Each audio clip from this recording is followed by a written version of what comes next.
ডাকাতি করে পালানোর সময় পুলিশ ধাওয়া করলো, পাল্টা পুলিশের গাড়ি লক্ষ্য করে বোমা চালালো দুষ্কৃতীরা। হুগলির মগরার ঘটনায় আহত 2 পুলিশ, পুলিশের জালে 2 দুষ্কৃতী। গতকাল রাতে বাইক নিয়ে পালাচ্ছিল 4 দুষ্কৃতী, আর সেই সময় এই ঘটনা। ঠিক কি ঘটেছিল সোমনাথ আমাদের প্রতিনিধি আরো বিস্তারিত জানাবেন। সোমনাথ। হ্যাঁ দেখো, গতকাল রাতে রাত 10টা নাগাদ 10:30 নাগাদ পূর্ব বর্ধমান কাল্লার দিক থেকে 2টি বাইক নিয়ে পালিয়ে যাচ্ছিল 4 দুষ্কৃতী। ডাকাতি করে পালানোর খবর পায় মগরা থানার পুলিশ। পালপাড়া থেকে নাকা চেকিং করা শুরু করে এবং যখনই তারা পালপাড়ায় পুলিশ নাকা চেকিং করছে দেখতে পায় দুটি বাইক নাম্বারহীন যে বাইক দুটি তখনই ধরে। তাদেরকে যখন জিজ্ঞাসাবাদ করতে যায় তারা পালানোর চেষ্টা করে এবং তাদেরকে উদ্দেশ্য করে পুলিশ ধাওয়া করে এবং কালীতলা ব্রিজ, ত্রিবেণী কালীতলা ব্রিজের কাছে যেতেই তাদেরকে পুলিশকে লক্ষ্য করে বোম চার্জ করে এবং বোম ছড়ার পরেই পুলিশের 4 জন গাড়িতে পুলিশ 4 জন ছিল এবং 2 জন আহত হয় পুলিশ তার মধ্যে। এবং 4 জন পালানোর সময় 2 জনকে ধরে ফেলে মগরা থানার এসআই যিনি আকাশ দাস, তিনি 2 জনকে ধরে ফেলে এবং 2 জন পলাতক হয়। ধন্যবাদ সোমনাথ। নীল কালারের আপনার 15 আর অ্যাপাচে গাড়ি লাল কালার, দুজন 4 জন। ওই সিসিটিভি ফুটেজ ধরে আমরা ওটা বোঝা যাবে এরা 2 জন জোড়ায় আমাদের সামনে তখন পড়ছে। তখন চেস করা শুরু করলাম, বোম মেরেছে দুবার। তখন এক ব্রিজের উপর উঠেছি, এদিক দিয়ে একটা গাড়ি আসছিল, ওরা বেরোনোর জায়গা পায়, তখন পেছনটা ড্যাশ করেছি, ওরা পড়ে গেছে। আমার সাথে ওখানে মারামারি চলছে। এই বাইকে যে 2 জন ছিল তারা পুরো ব্যাগ গাড়ির উপর মেরে দিল, মারামারি করতে করতে নিচে পড়ে গেছে। আর একজন ওই সময় দিকে চলে গেল, আর ওরা 2 জন এদিকে চলে। যাকে ধরলে ওর কাছে আর্মস ছিল, কান্ট্রিমেট যেটা 1 সেন্টার হয়। 2টা বাইকে দুষ্কৃতীরা যাচ্ছিল, ওরা নাকা চেকিং সময় লাঠি গাড়িতে বম মেরেছে। আমাদের পুলিশের খুব ভালো খুব সাহস দেখিয়েছে। 2টা বাইকে যারা যাচ্ছে 2টা বাইকই ওখানে মানে পাওয়া গেছে। আর 2 জনকে, একজনকে ধরা গেছিল ওই সময়টায়, তারপর আরেকজনকে ধরা গেছে। যাকে ধরা গেছে ওর সাথে একটা আর্মসও আমরা উদ্ধার করা হয়েছে। মানে বম চার্জ খেয়ে গাড়ি ড্যামেজ হয়। বাড়ির রাস্তা উধাও, তলিয়ে গিয়েছে সমবায় সমিতির পুকুরে। বাধ্য হয়ে তাই যাতায়াত করতে হচ্ছে প্রতিবেশীর বাড়ির উঠোন দিয়ে। ভাটপাড়ায় চরম সমস্যায় 5টি পরিবার। উত্তর 24 পরগনার ভাটপাড়া পুরসভার 35 নম্বর ওয়ার্ড মণ্ডলপাড়া, এখানে চরম অসহায় 5টি পরিবার।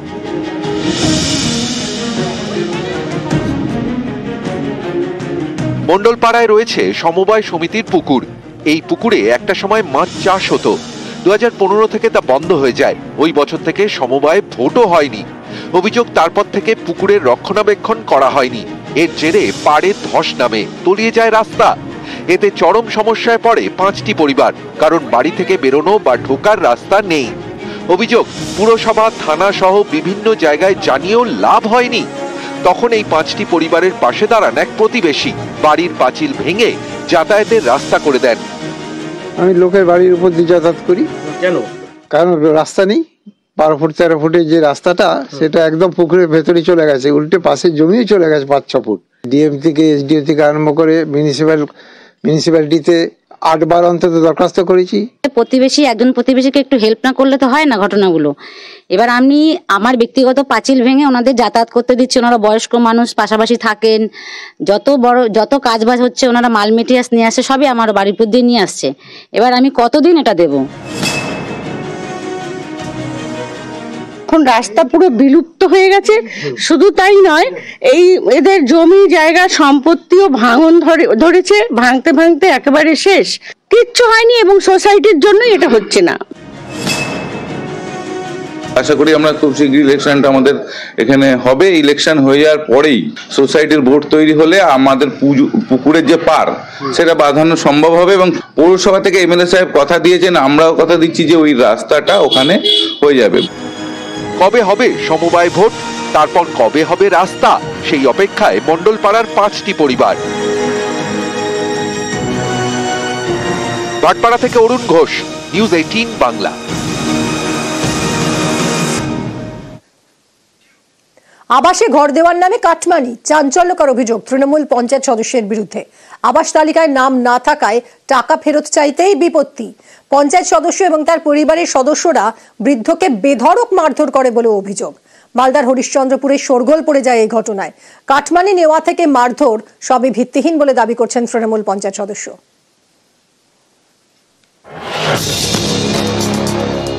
মালদার হরিশ্চন্দ্রপুরে আবাসে প্রতারণার অভিযোগ, এ নিয়ে বচসা। বৃদ্ধকে বেধড়ক মারধর, তৃণমূল পঞ্চায়েত সদস্য এবং তার পরিবারের বিরুদ্ধে মারধরের অভিযোগ। এ নিয়ে মালদার হরিশ্চন্দ্রপুরে জোর শোরগোল। আক্রান্ত বৃদ্ধর নাম দুর্গাপ্রসাদ সাহা। বছর 60-এর এই বৃদ্ধ হরিশ্চন্দ্রপুরের বড়ুইয়ের বাসিন্দা। অভিযোগ, গত অক্টোবরে তিনি আবাসের ঘর পেতে স্থানীয় তৃণমূল পঞ্চায়েত সদস্যকে কাটমানি দিয়েছিলেন। 30,000 টাকা দেওয়ার পরেও আবাস তালিকায় তার নাম ওঠেনি। গত সোমবার পঞ্চায়েত সদস্যর কাছে টাকা ফেরত চাইতে গিয়ে তিনি আক্রান্ত হন। তৃণমূলের পঞ্চায়েত সদস্য শকুন্তলা সাহা এবং তার পরিবারের লোকজন মারধর করেন। আমাদের গ্রামের মেম্বার সাহেব গত 1-1.5 মাস আগে আমার কাছে 30,000 টাকা লাগে ঘরের জন্য। আমি লিস্টে দিলাম সরকারি খাতায় আমার কোনো নাম নাই। 2 ডিসেম্বর সন্ধ্যাবেলা আমি বললাম যে আমার ঘরে যখন সরকারি বাবদের নাম নাই তা আমাকে টাকাটা ঘুরাই দেওয়া হোক। এই বলা মাত্রই আমাকে মারধর করে পাবলিক প্লেসে। পঞ্চায়েত সদস্য শকুন্তলা সাহা এবং তার পরিবারের আরো 3 জনের নামে হরিশ্চন্দ্রপুর থানায় অভিযোগ দায়ের হয়েছে। কারা কারা মারধর করেছে? মেম্বার স্বামী আর ছেলে, 2 ছেলে। কাকে মারধর করলো? আমার স্বামী। বলছি কি চাইছেন এখন আপনারা? আমরা এখন টাকা চাইছি, মারেছে তো শাস্তি। বলছি কতজনের নামে অভিযোগ করলেন আজকে? 4 জন। দেখো, কোনো গল্প না, এগুলো আমরা আদৌ জানি না। মিটিংয়ে গেছিলাম, মিটিং থেকে এসে শুনছি এখানে কিসের হই হাল্লা, কি লিস্টে নাম হয়েছে না হয়েছে এগুলো উপর থেকে ভেরিফাই করবে, তারপরে এই হবে, এগুলোর মধ্যে আমরা নাই। রাজ্যে আবাস যোজনায় ভুরি ভুরি অভিযোগ। গত সপ্তাহে আবাসের কাটমানির টাকা ফেরত চাইলে মুর্শিদাবাদের প্রৌঢ়কে মারধর করে খুনের অভিযোগ ওঠে। সেই ঘটনায় এক স্থানীয় তৃণমূল নেতাকে গ্রেপ্তার করা হয়। সম্প্রতি মালদার হরিশ্চন্দ্রপুরে কাটমানি নিয়ে মাইকিং করে প্রশাসন। আবাসের ঘর পেতে কাটমানি না দেওয়ার আবেদন জানানো হয়। তারপরেই আবাসের নামে কাটমানি নেওয়ার অভিযোগ প্রকাশ্যে। তৃণমূল পঞ্চায়েত সদস্যের বিরুদ্ধে বৃদ্ধকে মারধরের অভিযোগ। এ নিয়ে ময়দানে বিজেপি। এইদিকে প্রশাসন মাইক নিয়ে ঢোল পিটাচ্ছে যে কেউ টাকা দিবেন না, কেউ টাকা দিবেন না, কিন্তু যে প্রতিনিধি সেই তো টাকা তুলছে। প্রশাসন এখন উচিত সেই ব্যক্তির টাকাটা তুলে দেওয়া। যেহেতু আমি টিএমসির মেম্বার, আমাকে কি করে ফাঁসানো যায়, আমাকে কি করে বঞ্চিত করানো যায়, এটার জন্য ওরা সবাই উঠে পড়ে লেগেছে। দেখে মেম্বার থেকে একে হেনস্থা করা হয়। মালদা থেকে সেবক দেব শর্মা, নিউজ 18 বাংলা। আবাসে করা টাকি পুরসভা, বাড়ি না করলে আবাসে প্রাপ্ত টাকা ফেরতের নির্দেশ। 15 দিনের সময়সীমা বেঁধে দিল টাকি পুরসভা। অমান্য করলে আইনি পদক্ষেপের হুঁশিয়ারি।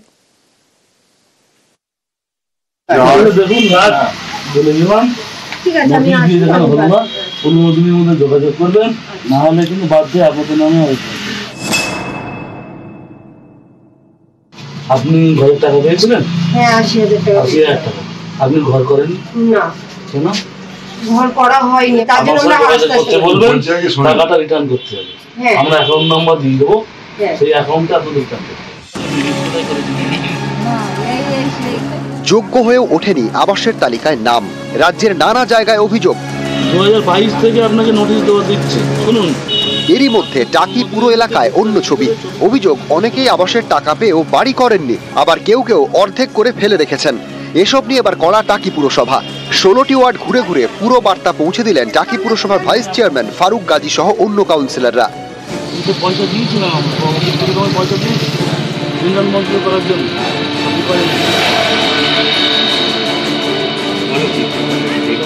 টাকি পুরসভা স্পষ্ট বার্তা, হয় বাড়ির কাজ শুরু করো, না হলে আবাসের টাকা ফেরত দাও। এক্ষেত্রে 15 দিনের সময়সীমা বেঁধে দিল টাকি পুরসভা।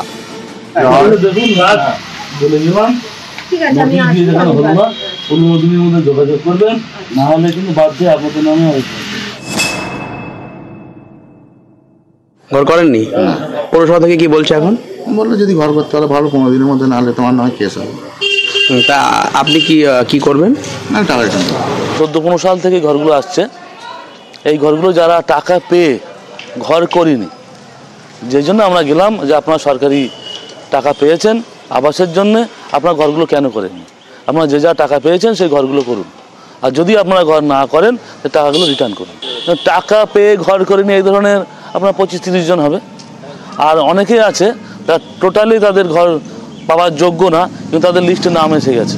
আমরা সেগুলোকে 29টা এরকম বেরিয়েছে, সেগুলোকে আমরা ক্যান্সেল করে দিচ্ছি। নিউজ 18 বাংলা। বিতর্কে পঞ্চায়েতের রং বদল। মালদায় বিজেপি পরিচালিত ভাবুক পঞ্চায়েত ভবনের রং বদলে গেল। মঙ্গলবার পঞ্চায়েত ভবনের রং গেরুয়া ছিল। বিতর্কের জেরে বুধবার পঞ্চায়েত ভবনের গেরুয়া রং বদল হয়ে গেল। পঞ্চায়েত ভবনের রং বদল নিয়ে শুরু হয়েছে জোর চর্চা। পাশাপাশি দুটো ছবি, একদিকে দেখছেন গেরুয়া রঙের সেই পুরনো ভবন এবং তার পাশেই রং বদলে দেওয়া হচ্ছে। ভাবুক গ্রাম পঞ্চায়েতে আমরা কাজ করছিলাম, করার পরে একটা গেরুয়া কালার হয়ে গেছিল হঠাৎ। হওয়ার পরে আজকে থেকে আবার শুরুয়াত করেছি আমরা। আমাদের প্রধান সাহেব বললেন যে এটা কালারটাকে চেঞ্জ করে একটা সাদা কালার আর ব্লু বিট দিয়ে কালারটা করতে। তো আজকে আমরা প্রথম শুরুয়াত করেছি। এই 7-8 দিনের মধ্যে মাথায় কালারটা চেঞ্জ হলো। অ্যাকচুয়ালি এটা ভুলবশত কালারটা হয়ে গেছিল, কারো গাফিলতি না, এগুলো মিস্ত্রি ভুলবশত এটা রংটা করে দিয়েছে। সরকারি যে নির্দেশনামা রয়েছে সেই অনুযায়ী আমরা এটাকে রূপান্তরিত করছি। সবাইকে নিয়ে বসে আলোচনা করে নিয়ে টিএমসি বিজেপি সবাই মিলে বসে নিয়ে আলোচনা করেছিলাম, আলোচনা করে রংটা করেছিলাম। এখন রংটা করে নেওয়ার পরে যেটা থেকে চাপ দিয়ে দিয়েছে টিএমসি, এটা রাজনীতি করছে, এটা প্রশাসনের চাপ আছে। আমাদের সাদা রং করা হচ্ছে এখন বর্তমান। ভাবুক অঞ্চলের প্রধান, বিজেপির প্রধান, তিনি এটাকে নিজেদের দলীয় পার্টি অফিস মনে করে নিজের ইচ্ছা মতো নীল সাদা রংটাকে চেঞ্জ করে সরকারি টাকা খরচ করে গেরুয়া রং করে নিজের পার্টি অফিসে পরিণত করার চেষ্টা করেছিল। আমরা এর প্রতিবাদ করি। এখন প্রশাসনিক উদ্যোগে সেই গেরুয়া রং মুছে নীল সাদা রং করছে।